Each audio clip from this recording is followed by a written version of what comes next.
Kryetari i Partisë Demokratike, Sali Berisha, në një dalje për mediat nga Selia Blu, ka denoncuar një rast që sipas tij nuk lë më dyshime lidhur me akuzat e opozitës ndaj qeverisë për fenomenin e trenit bullgar në zgjedhjet e 11 majit. Teksa ka shfaqur një video ku një person duket duke vulosur disa fletë të pretenduara votimit të përdorura më 11 maj, Berisha tha se këto janë fakte të pamohueshme të farsës elektorale.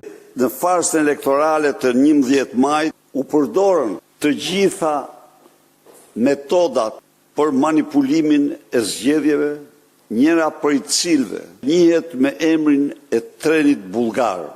Nxjerr fletat djali Kebanaku. Janë fletë votimi. Me prishi njërën edhe hodhi më s'posën plerave. Tjetër, pra e një grup kriminal, brenda në qendrës të votimit, ka komisioner të partisë. Qendra e votimit është në një kafene. Ja, fleta e votimit. Fleta e votimit. U mor vula.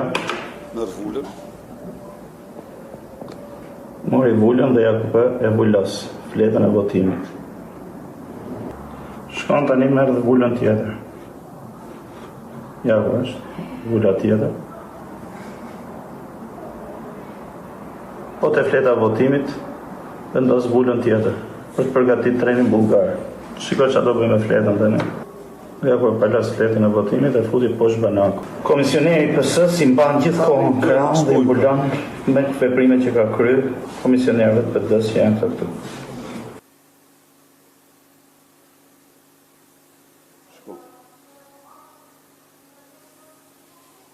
Ja dha tjetrit jashtë qendrës.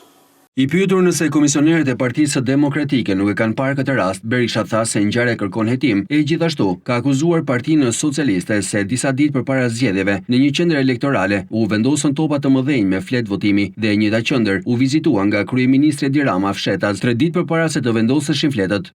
Nuk mund të gjykoj sepse kërkon një hetim. Pyetja është e drejtë, shqetësimi është shumë i drejtë, po kjo kërkon një hetim. Në një qendër elektorale të Partisë Socialiste janë dorëzuar topa të mëdhenj me vota.